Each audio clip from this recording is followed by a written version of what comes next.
Hello, everybody. Welcome to Media Club. This is our podcast about everything and anything media related, aside from books. Maybe we will do comic books sometime, but get those regular books out of here. Yeah, fuck your books, nerd. Fuck 'em. With me today, we have Jordan. What's up, everyone? And we have Chris. Hell. So, this is just going to be kind of a generic media club, and you're not going to be going over anything specific. We still have our WandaVision episodes going up.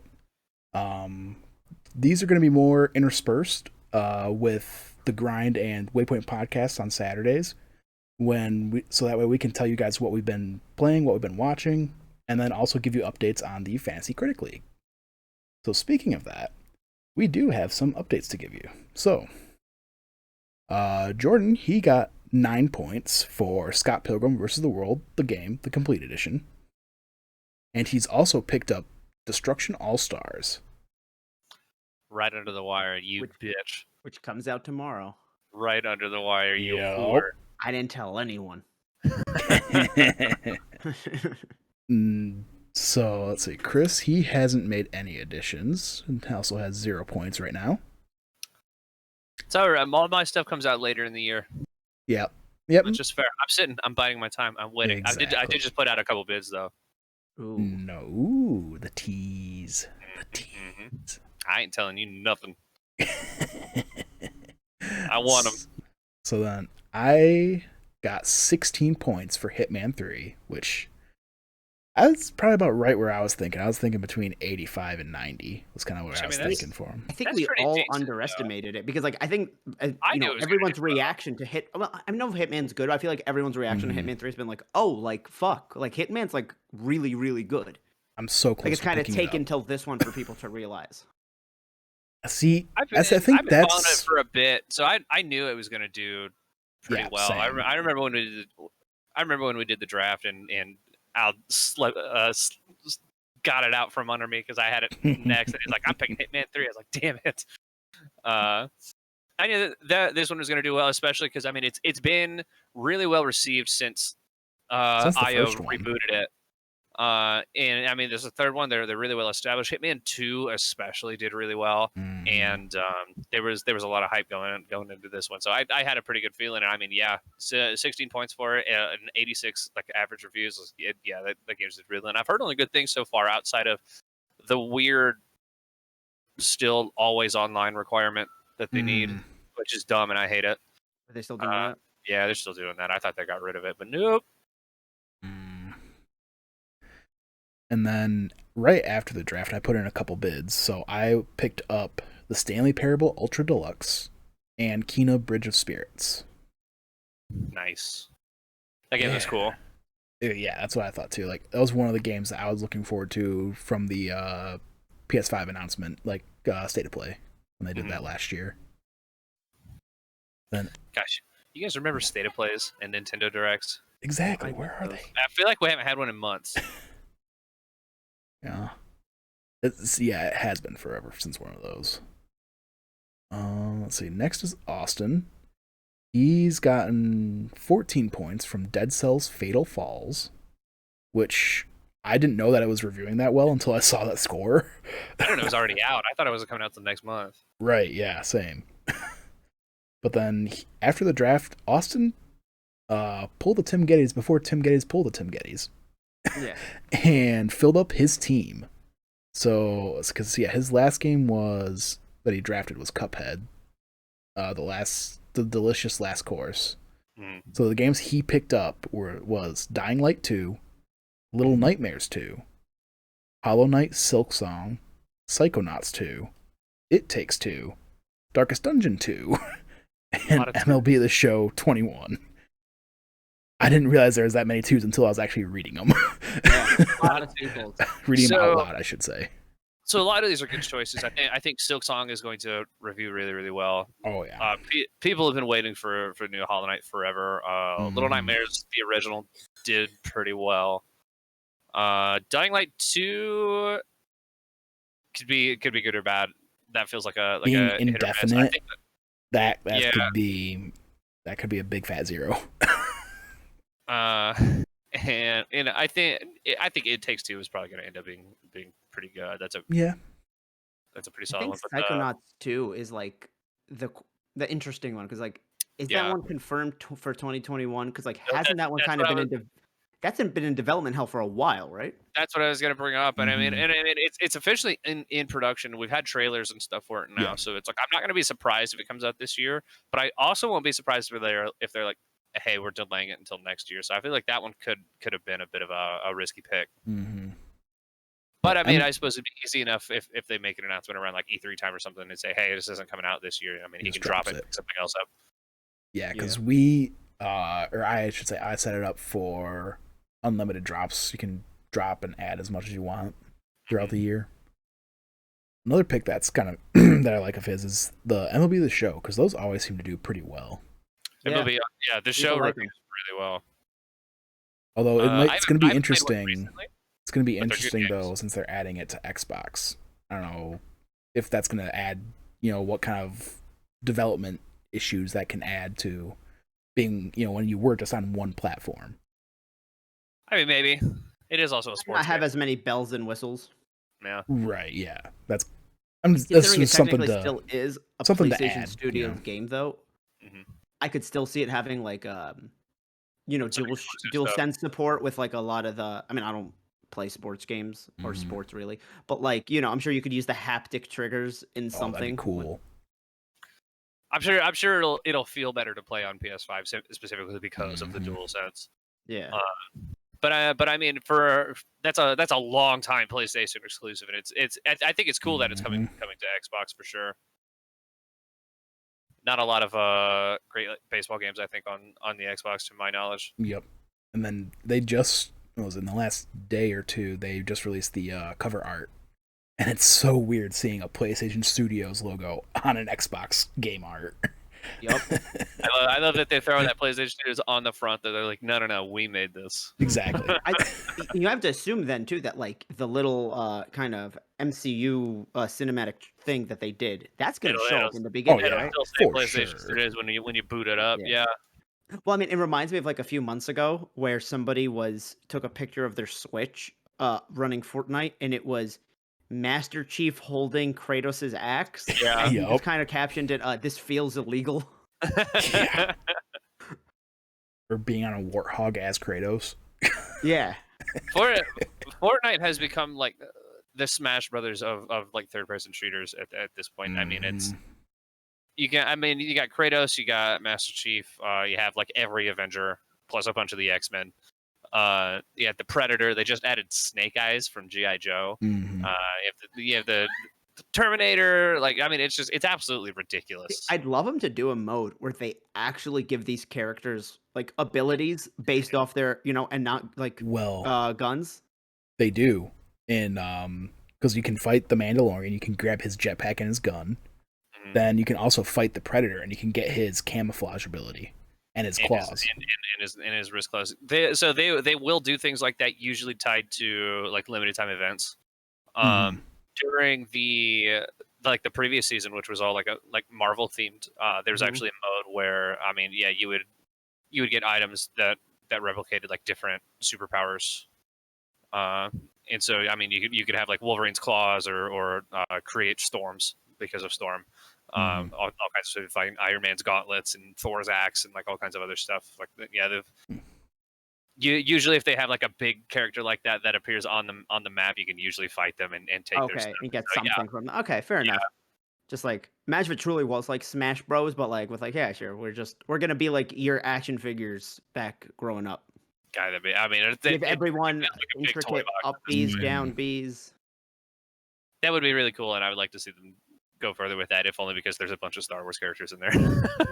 I do legitimately, and like this goes for movies too. I kind of want there to be one thing, whether it be a game or just a movie, where like a bunch of studios just play nice with each other and they're just like, this doesn't have to be canon, this doesn't have to be good. It's just all fan service. Just fuck it. Why not? Every May the 4th now too, they also add lightsabers into the game, which is a lot of fun. Yeah. Like, I just need Disney to play nice with themselves and give us the actual, like, the Patton Oswalt Parks and Rec filibuster. Just actually make that. Why not, Disney? Like, just do it. What are you hurting by not making it? I mean, you could argue that was Disney Infinity, right?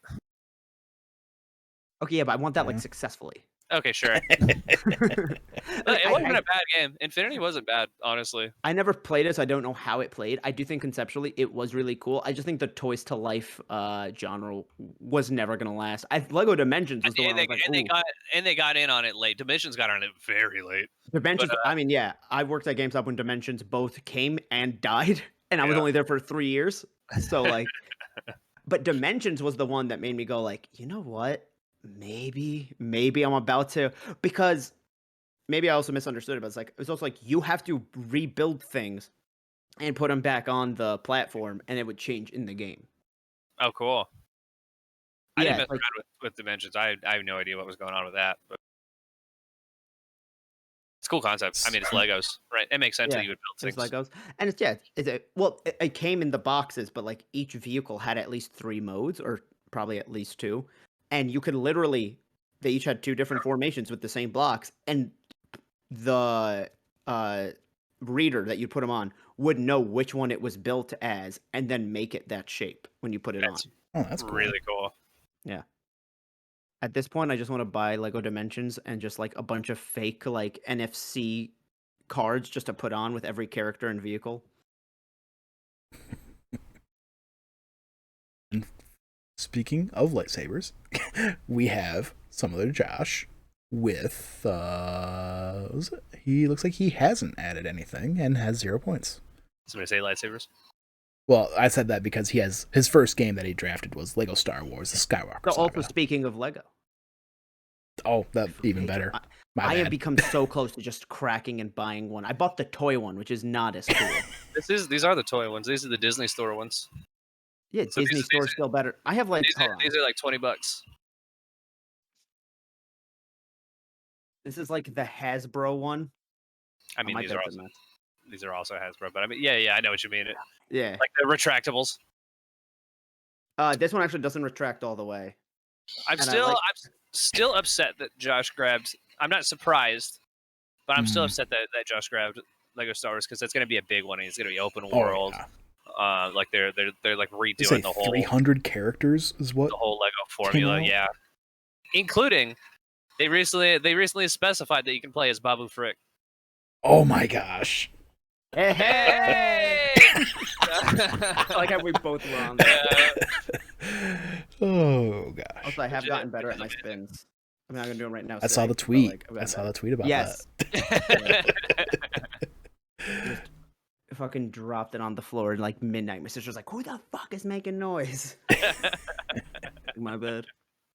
Oopsie. All right. So, Jordan, what sort of media have you been consuming? So, like, I felt very weird. I'm like, I'm kind of between games right now. Mostly because like we're kind of in a lull, and rather than replaying something which I had plans to, I finally cracked and I've been watching The Office for the first time all the way through. Wow. So there's always like that little guilt where like every night I look at my PS5 and like, I am only using you for Peacock, and I am so sorry because my smart TV doesn't have a Peacock app yet. Yeah. Yeah. But I've been doing that. I've also been doing a very, very slow rewatch of Ben 10. Like, I'll watch an episode or 2 before I turn on The Office until I get tired and go to bed. And I found out only the original series is on Hulu. So, like, I'm about to crack and get HBO Max. Of all the things, I didn't think Ben 10 was going to be the one to do it, but I was like, alrighty. It's not for Justice League. It's not for all the DC stuff. He's like, no, I need my Ben 10. Ben 10 and the Seth Rogen pickle movie, to be fair. Oh, well, there you go. Whose line is on it? Yeah. But yes, and in terms of what I've been playing, like, I'm always playing Tetris 99. Like, every time listening to a podcast, I'm just laying on my bed. I'm like, Switch is right there. Boom. I have 300 hours, I think, in it. Wow. Oh, dang. Only like 4 wins or 5 wins. 2 of them were like within the past week of each other. So I was like very proud of that. And then like, you know, basically the type of games I could pick up and let go. So it was like Tetris 99, Fall Guys, and Avengers, just when I'm listening to podcasts. I started using Ring Fit because I'm trying to get my ass into shape. Oh, that's awesome. Yeah. Not gonna lie, haven't been using it consistently. But basically I'm trying to use it just like to get back into the habit of getting the blood moving every day. And hopefully by the time I'm like dedicated to doing it consistently, I will feel safe enough to go to an actual gym and then begin real workouts. Nice. Yeah.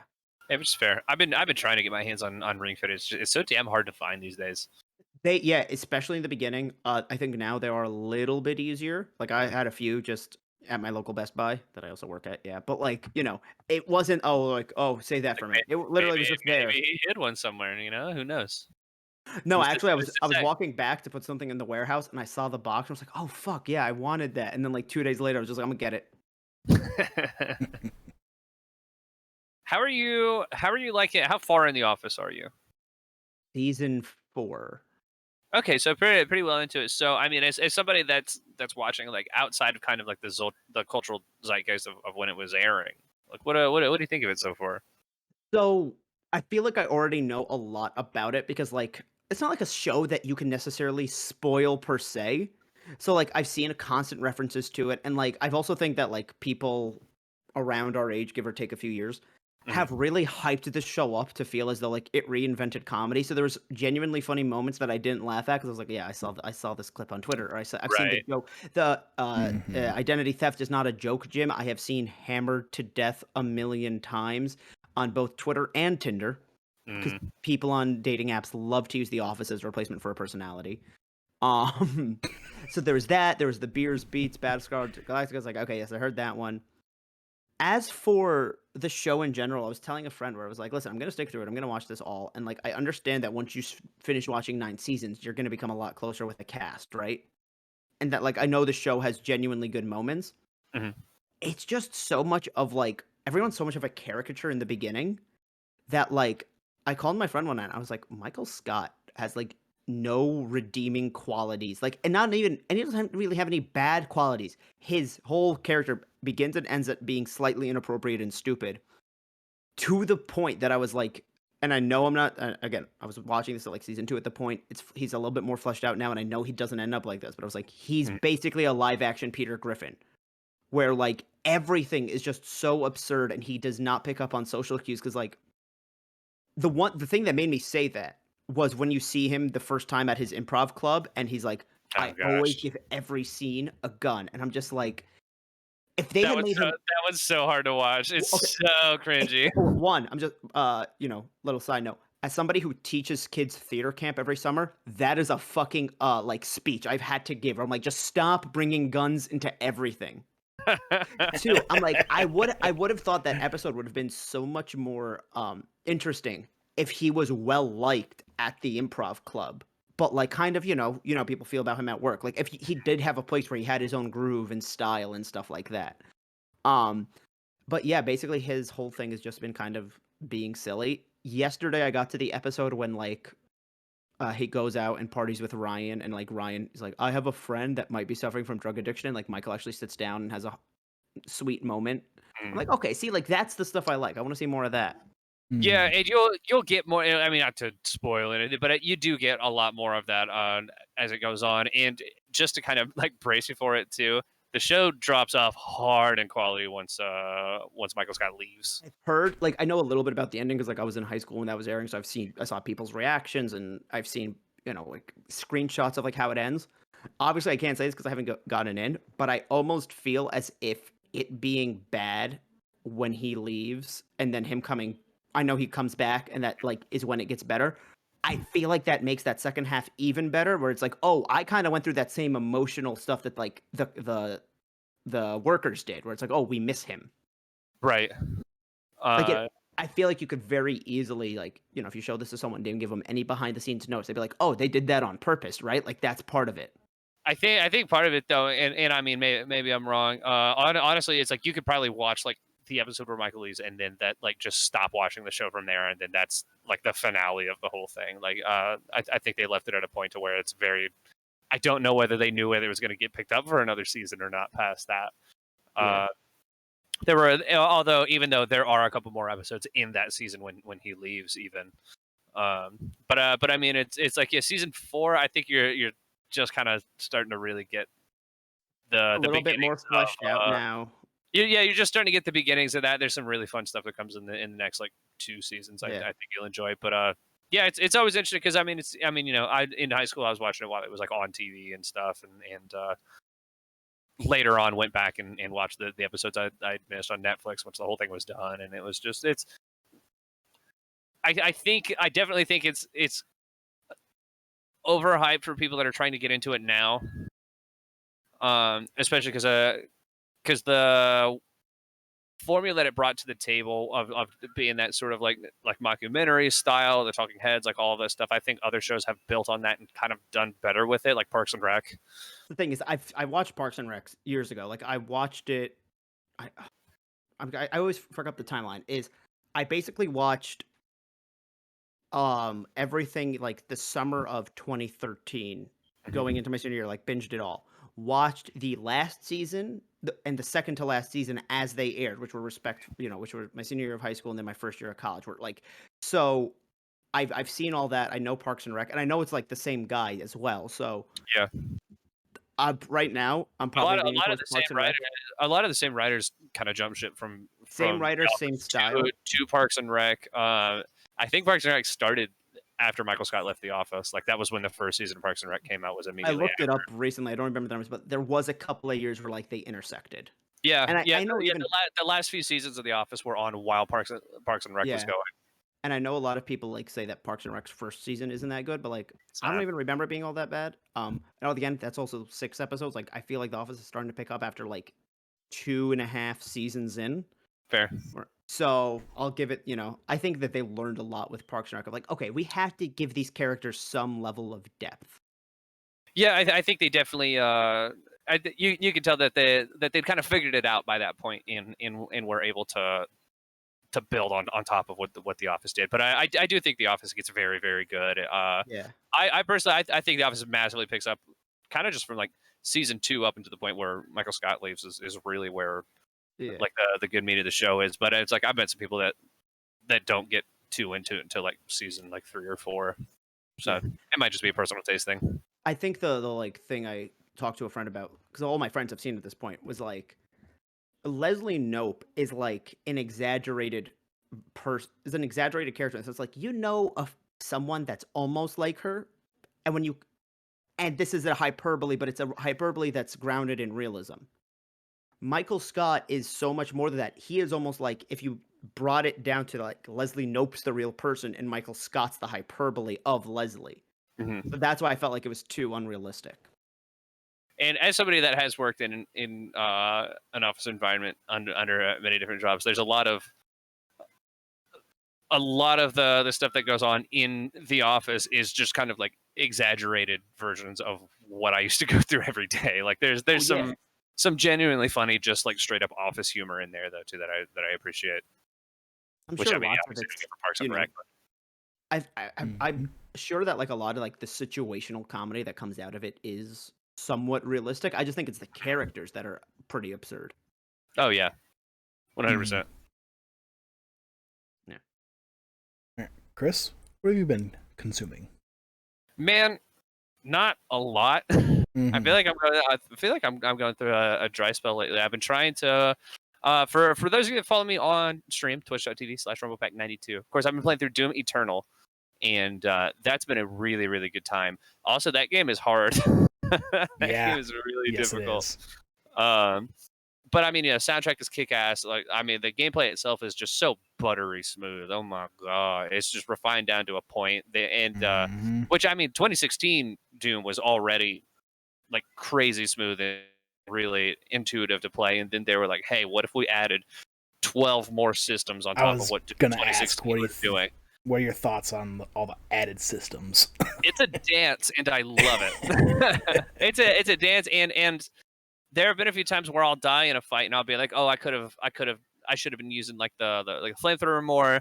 Mm-hmm. I was like relying too much on guns and not moving around as much, and so I go in again and tackle it from a different way, and end up doing better. There's a lot to remember, because it's like you have all of the different guns, which all of the guns have different abilities. They all have it's like they all have their own roles, and they all work better on specific enemies. So when certain enemies pop up, you want to be using certain weapons. And then on top of that, you have the new dash mechanic to help you get to move around, which only charges up like twice, and if you use it, you have to wait a minute for it to build back up. You have your blood punch, which is a melee that charges up, So that will cool. give you health once it charges up. But then you have to get glory kills in order to charge it back up again, which glory kills also give you health. Then you have the flame belch, which if you use it, enemies will drop shields. And then you have like 3 different kinds of grenades, all for different things. And I mean, there's even more on top of it, like the amount of for ammo. The chainsaw, which will give you ammo. Yeah, I mean, it's like there's so much happening in the game at any given time. And then on top of that is like as if your brain isn't already trying to remember like 12 different processes. It's just cranking out some of the just like the heaviest, like most aggressive music that you've ever heard in a video game before. I mean, the soundtrack is so kick-ass. Oh my God, it's so good. Especially as a guy who's very into like metal and metalcore and deathcore and all of these things. I mean, it's like all of the guitars are like down tuned into like drop G or something ridiculous. I mean, it's like they're so heavy, like I've made this joke on the podcast before, I think, but it's like they're tuned down so low. Their guitar strings have to be like telephone wires. I mean, it's like they have to be so thick to be able to still get tension out of them, because it's so heavy. I mean, the drums are so fast. There's all these really cool electronic stuff going on. The graphics are gorgeous. It's a beautiful game. Oh, yeah. Man, it looks good. And a lot of gross squishy stuff. But I really like it. It's really fun, but fuck me, is that game shoving itself up my ass right now. It's so difficult. It's way harder than 2016 was, and I mean, it's just. I would love to recommend it to anybody who hasn't played it, play it. But if you haven't played Doom 2016 first, do not play Doom Eternal, because it expects you to have played 2016, and it's like, cool, you know how that game works. So the only thing that it really teaches you how to do is all of the new stuff in it. So if you didn't play Doom, you're still gonna grapple with the basics of the game first. But it's very good. On top of that, I'm wondering if I should save it for later. But I'm still working my way through Pokemon Sword, which is my first time ever playing it. I need 2 more badges. I played a little bit today. I just got the ability to take my bike onto water. Oh yeah. Which was really cool, because and I mean, it's just one of those immersion things to where, I mean, I go out under the water for the first time, and this big Wilmer pops up, and then there's like Manteens and Mantikes actually like splashing in and out of the water like around me as I'm going there. I was like, this is really cool. The game does that so many times where I'm like, wow, this looks so cool, and I like that a lot. I broke my promise that I myself promised that I'd put on myself, and started playing God of War before I had a PS5. Because a bunch of our streamer friends are playing it. I was watching FNH Paul and Joe Medford's playthrough, and I was like, damn, I want to play God of War again. And so I started playing God of War again last week. And I mean, yeah, it holds up. It's really good. Which, what can I say about God of War that I haven't? Just announced today, the new PS5 patch is coming out tomorrow. That gives you both 4K mode and 60 FPS. Together at the same time. Yeah, it's gonna be a good ass game. I might be playing that soon. And I think it got updated like a few months ago with like DualSense kind of capabilities. I don't think it has. I just talked about the graphics mode. Yeah. Okay. Now I don't know about tomorrow. I mean, I think I read something a few months ago that like it got added with like maybe not necessarily the haptic triggers, but like maybe the just the vibrating. Interesting. I might be messing that up with something. Honestly, I haven't heard anything about that, but it could be possible. Let us know in the comments. But yeah, that's pretty much what I've been going through. I mean, if we're talking about the shows and stuff, I finished Cobra Kai, which I believe we're going to be doing a spoiler cast for soon, and I'm very excited to talk about that. Also, I haven't played it yet, but I actually saw the trailer for it like yesterday. And by trailer, I mean I saw our friend Ben, Please Be Excited, streaming the game, and then I was like, I have to go look at this. Are you guys familiar with like side-scrolling like brawler games like Streets of Rage or like the old like TMNT games or X-Men and that sort? I found out there's a Cobra Kai brawler game. I saw there was a game. I had no clue what it was about. Cobra Kai game. And it came out last year. I guess it went pretty under the radar, and it's just like an old school arcade brawler. That sounds like fun. Where all of the characters are voiced by the actors from the show. That's awesome.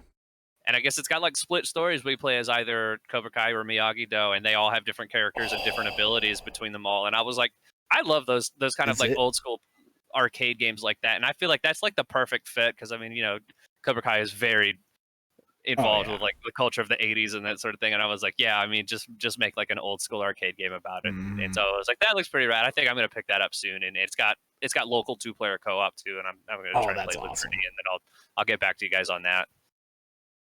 That sounds like a great time. Doesn't it though? I mean, come on, just run around punching people, doing karate. Come on. Especially like that's always cool when. Oh, go ahead, Jordan. Oh, go ahead, Al. Okay. All right. I was just gonna say that it's always cool when they can get the cast from the show like to reprise their role in games. Yeah, right. It's just that extra touch, you know. Exactly. Yeah, adds a little something. Where it's like you're not quite like you're close, but you're not quite there. Like. It's always noticeable when it's not like the person that they're representing. Or like an iconic voice. Mm-hmm. Yeah. What are you gonna say about Doom? I was gonna say I played Doom 2016. I had a lot of fun with it. I also did have a lot of like raging moments with it. Specifically, that one boss that's just like a giant devil man. Oh yeah, that's pretty near the end when they first give you the BFG. Yeah. So everything I've heard about Eternal makes me go, maybe it's not for me because like Eternal's hard, dude. It's difficult. I'm sure it plays great. I'm sure it's fantastic. Not for me. I've died a bunch of times. Yeah, like even early fights would kick my ass. Like it pulls no punches. Even on, like I played it on the easiest difficulty, and I still had a hard time with it. Yeah, I'm playing on normal. I took the tip of Andy Cortez, and because I had the Elite controller, so I mapped all the face buttons to the paddles, so that way I could I could keep my fingers on the thumbsticks, and on the triggers too. So that made the game so much easier because if you had to try to move around, I can't imagine playing that game on controller because I'm playing keyboard and mouse, and there are so many things happening. I can't even imagine playing that game on controller. Like no way. Like I don't know if I could have even gotten as far as I did. If like without the Elite, like Elite would be the only way I would consider playing that game with controller. Like it's like if you can get it on PC, get it on PC. But I also highly recommend it. It's very good. It really is. Story's a lot of fun too. I wasn't expecting the game to focus on the story as much as it is because the first one did not. It kind of made a point of being like, no, we're not doing a story. Unless I heard if you like read everything, you actually got a pretty good story. Yeah, but it was buried. It's kind of like the Bloodborne, Dark Souls kind of thing where it's like you can either go into it just gameplay, or you can dig deep and really get the lore out of it. But the lore is like front and center in this game, which is cool. It's because the lore in Doom is very good and very silly. I love it. I remember going through the first game being like, trying to like, I wouldn't skip any of the cutscenes, but like I have not retained any of that. There wasn't a lot going on in the first game, to be fair. It was, I mean, the story of the first game was man too angry to die. Like that's about what you need to know of the first one. What keeps him going is just pure spite. It's anger, dude. They let demons out on Mars, and I am upset about it. I feel like that's like I don't know, man. Just go back to Earth. Not your problem. Yeah, but he's the Doomslayer. It's his job. It is his problem. It's his job. Like, I don't know. That's his job, man. He's got to kill him. Got to make sure they know. My favorite thing that I've still heard about the game though is like Doom and Doom Eternal. Are the only like survival horror games where you play as the horror. Because I mean the lore, especially in the first one, constantly backs up. It is like they are afraid of you. It's like you are the worst thing that could possibly happen to these demons, and I love that, man. It's so great. It's so good. I love it. It's always like kind of reminds me of in Halo when the grunts would always run away from you as the chief. It was such a great thing that they did in Halo too, with that, to where it was like the grunts would fight you if you didn't kill them first, and you kill because they would usually run in a squad, and so there'd be a handful of grunts, 1 or 2 jackals, and an elite. If you kill the elite first, all the grunts will run away. They're like, "Oh shit, get out!" Like run, oh fuck. And then you'll hear one screaming like "run away," and then another one's like run away. I love Halo, dude. I'm so excited for Halo Infinite. Funny enough, on my Fantasy Critic League, I picked up Halo Infinite. Break you. It will. Seriously, I'm holding out hope for this one, man. Because I genuinely think if that game is not a 10, it will just get review bump. Like it could, if it is like legitimately an 8, no one's going to give it an 8. Yeah. I think that's the issue. Yeah, they're gonna give it like a 4. Yeah. I got Resident Evil Village though, which is coming out soon. Ooh, yeah. And that one's a 9.6. That one's a 9.6. 9'6". That one is a 9'6" vampire lady for sure. Only when you count the hat and heels. A hat and heels, that's true. But I mean, that still put her around like what, like 9'4", 9'3". I mean, there's some big ass heels out there, but you know, I mean, there might be some big heels, but I mean, we're still talking like around probably like 9 foot, natively around 9 foot. Yeah. Mm. Which is to quote Seamus from Harry Potter, that's one big woman. I love that. It's a Goblet of Fire when they see the French lady for the first time. I don't remember her name. Yeah, Hagrid's girl. Yeah, Hagrid's girlfriend. Yep. Madame something. Madame Renee. Madame Maxine. Madame Maxine. That's it. Yeah, Madame Maxine. There it is. Yeah. My whole face just turned white because my giant fucking monitor had to open Google. Yeah, that's what I've been playing, watching. Nice. So I've kind of been right. I've kind of been right with Chris and a little bit of a dry spell. Like, finished Cyberpunk and then kind of been playing a lot of Black Ops, Cold War. Nice. Like, that's been the game that's just like, it just felt so nice to play. Like, I know Chris and we've talked about this a few times on podcast and on stream, but there's just something about Call of Duty Black Ops games. Like, they just feel so much better to me than the Black others. Ops just hits right, man. Mm-hmm. It just clicks, dude. Yeah. And then, well, there's that one time, I think a few of us were playing on stream, like you, me, and Josh, or I can't remember if we were streaming or just playing one night. But we all three of us got together and we're just running dirty bombs, and I unlocked Mac 10 that night, and oh my gosh, the Mac 10 is so much fun. I don't know how they haven't fixed it yet. It's been a month and a half. It's fixed in Warzone, but not in Black Ops. It is. I mean, I've got it fully leveled at this point, and it is so much fun to play. Jordan, the Mac 10 is an Uzi. Basically, yeah. Yeah, it's essentially it's an SMG, and I mean it's just a fucking little bullet hose. I mean, you're able to see just like the blank expression on my face. Like, listen, I like Call of Duty for what it is. I don't play that religiously, so I'm just like, cool. Yes. It's the Mac 10 is a gun that you get on the battle pass. Yeah, and you can't like buy it or anything. You just have to have the battle pass to be able to get it. I've played Call of Duty sporadically, so if they would just keep the fucking gun names the same in every iteration. Exactly. I know what an Uzi is. Every game has an Uzi. Well, the Uzi's already in the game. Is the thing. Oh. It's a variation of it. Yeah. It is, Got it. But I mean, yeah, and it's stupid, like because it puts out a ridiculous amount of ammunition in a very short amount of time. Then the funnier thing is, it does a ton of damage. And I think I know where you're about to go with this, Al. The funniest thing is one of the last magazines you unlock. It upgrades the magazine capacity to 53 rounds, and it's a speed mag, so you swap it super quick. It reloads stupid fast. It's stupid. It is broken. It shreds you to pieces. I mean, it's like all you have to do is you put the horizontal grip on the front of it. You take a laser. And you point it in their general direction. You don't even need to ADS that thing. Yeah. And I mean, and then you say bye to bad guys. Bye to bad guys. So yeah. And I mean, the sound this thing makes is just as the recoil sends you rocketing up. It's incredible. It's so much fun to play with that thing. Yeah, it's really great. But then, also been digging into a bit of Age of Calamity, which I've been really enjoying that game. Although, I should say, yesterday when I was playing it, it kind of got to like I beat the kind of first wave of missions, and then it kind of like you do one more mission after that, and then the second wave of like side missions and the main missions open up, and it's like, damn it. I don't know if I'm feeling this anymore.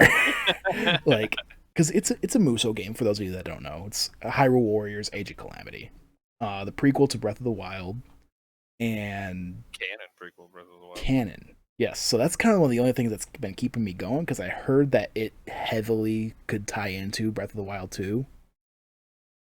It's also set up to where it could just not.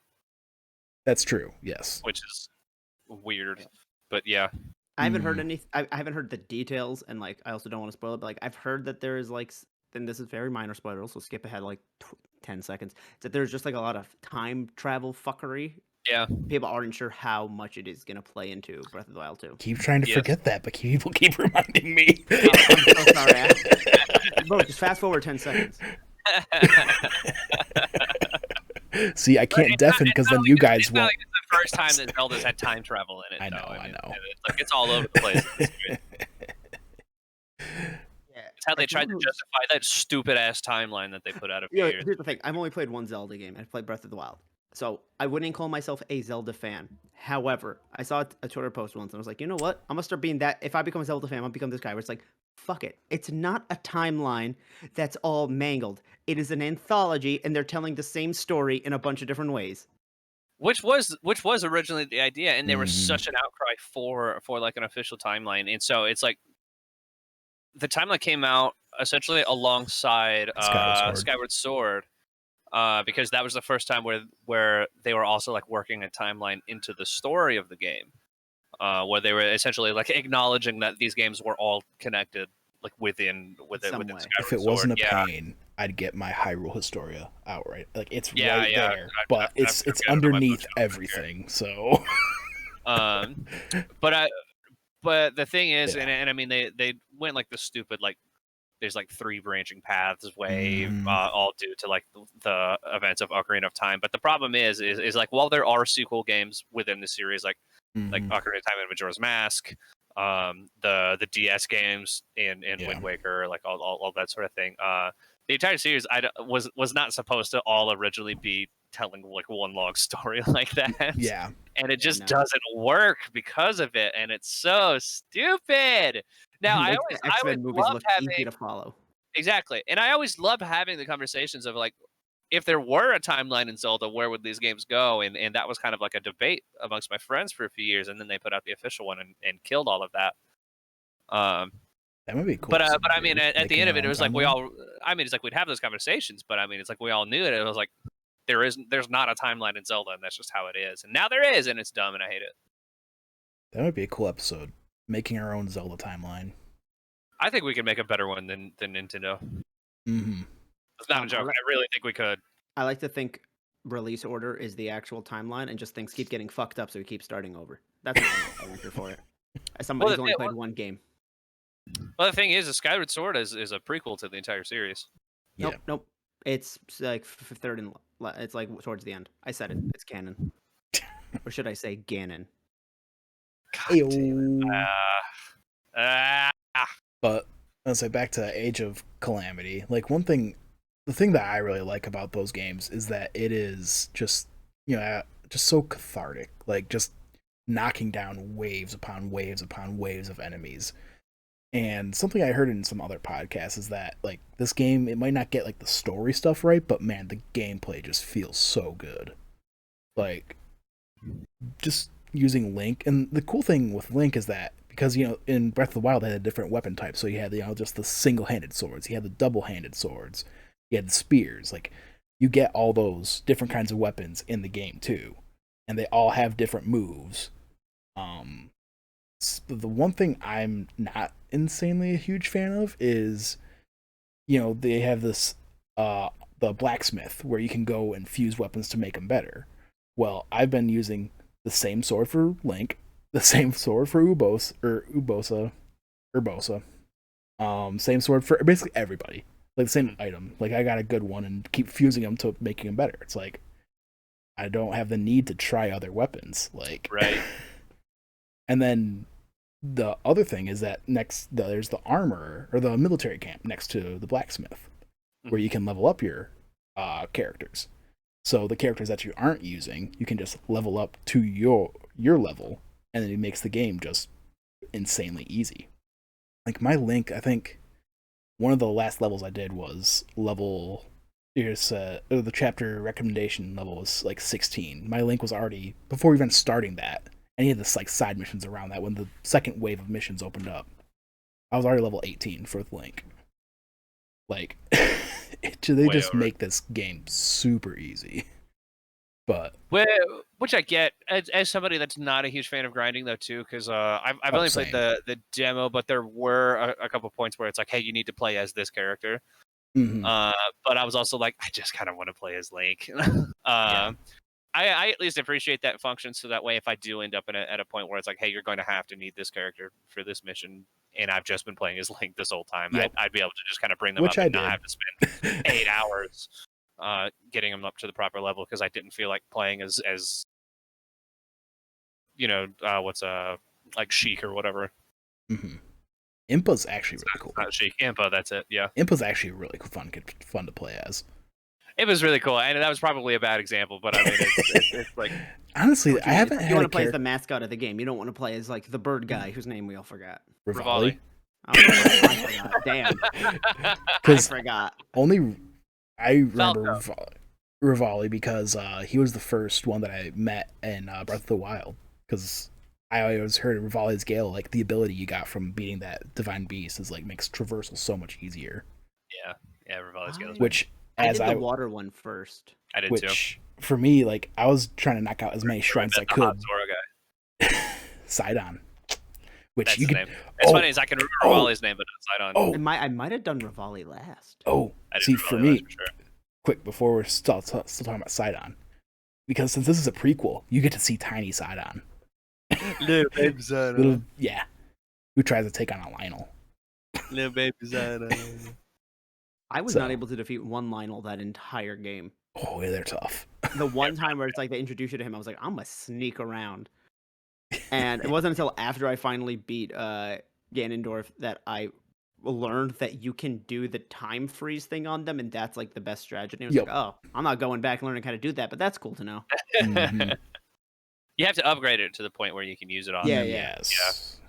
I feel like stylistically, a Musou game is right down my alley. It's just like, okay, and I know that Age of Calamity is a little different than this, but like generally speaking, it's like, oh, there's no story. It's just waves of enemies, different characters, different ways to play. You just keep going until you die. It's kind of like those pick up and drop games like Tetris 99 and Fall Guys. Yeah. I just haven't found a Musou game that like makes me go, oh, I want to try that one. Pick up the demo. Yeah. Yeah, pick up the demo. I've been playing Age of Calamity, and I've played Hyrule Warriors. But also it's like I've been skipping every single cutscene that pops up because the demo is pretty extensive. It's very long.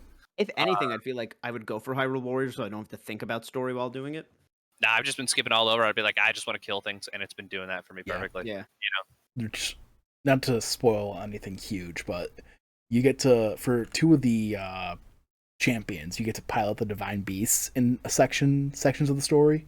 Cool. And oh my gosh, that is just the most cathartic thing ever, because you're just wiping out enemies, like just stomping on them using the giant laser, like that's so cool. The elephant, you get to basically shoot ice missiles. Nice. Let's see. Yeah. I think what's the other one? I can't remember which one was the other one. Oh, the other one was the chameleon. You get to pilot. Cool. Yeah. So those were super fun. Like it was only a couple, like because most of the missions are actually really long in Musou games too. So that's the other thing. Like there could take you anywhere from like 20 to like 40 minutes, depending on how long you play them. Like they're long missions, but the Divine Beast sections are like maybe like 5 minutes at most. Cool. But it's just nonstop. Like you're just basically going down the mountain, just destroying enemies. It's so rad. I'm so into that. I'll pick up that game at some point because I really like Breath of the Wild. Yeah. The funny thing, I love Breath of the Wild. I saw a funny tweet where the Breath of the Wild has sold 20+ million copies, and Age of Calamity's only sold 3.5 million, so there's going to be about 17.5 million people that are so confused by the time Breath of the Wild 2 comes around. Yeah. I mean, they have to know that, like, I'm sure they had to understand that not everybody's going to pick that up. And therefore, if they're, and they tend to have good writers, that they just have to make sure that everyone will be able to understand the story, whether or not they played Age of Calamity. Yeah. Yeah. You would hope so, but it's hard to tell with Nintendo. Yeah.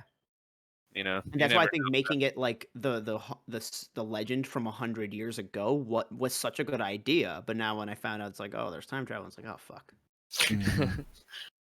Like, yeah. Oh, fuck no. And then it's not necessarily something I've actually done, but Season 8 of Apex Legends comes out tomorrow by the time we're recording this, so I'm probably going to be playing a lot more Apex these next couple weeks. Yeah, baby. Kind of in that lull. I should probably get back into Apex occasionally. Man, there's nothing quite like the hype of a new Apex season, man. I haven't played since so much season fun. Oh, there's a lot more to the game now than there was at launch, man. God. Yeah, so like, for me, some of my like good friends back when it came out, and like we were playing, got our first W, and I was like, awesome, because like basically any battle royale game I play, I'm like, as long as I have one win under my belt, good. And there's some I'm like, I won't pick it up after I get the one. Still working on fucking Fall Guys. We got. I still don't have a crown. I fucking hate it. I know, like 13-year-olds are like, I have 12. I'm like, I'll fucking kill you. Reaper's got something like 60. 69. It's ridiculous. Yeah. Speaking of Apex, I actually played that during my birthday stream this past Saturday, and nice. Man, was it Billy the Door and I got the dub. Robo Dessert was just kind of there. But the funny that would be me. I'm just there for the comic relief. Well, he was just kind of there, just kind of like support. But the funny thing was, we were just going around the areas, like going circle to circle and just looting, and we never really ran into anybody, if I remember right. And the next thing I know, those last like 6 or 7 people were like the only ones that you killed that whole round. Yeah. That's how I got my first win in Fortnite, was by just hiding in the bushes until there was like, 3 or 4 people left, then kind of letting them handle each other. The funny thing was, it was kind of that same situation. Like, we're just running and looting around, and then, like, because we were in a big Discord call with a bunch of people, and I'm just like, hey guys, we might want to quiet down a bit because there's only 4 squads left.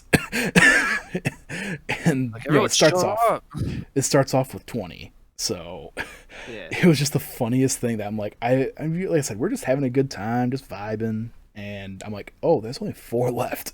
Dude, that last kid that you guys had to where, I mean, it was like he was in this building. Before that, we were against the 2 other squads in the circle, and we're already in the final circle basically.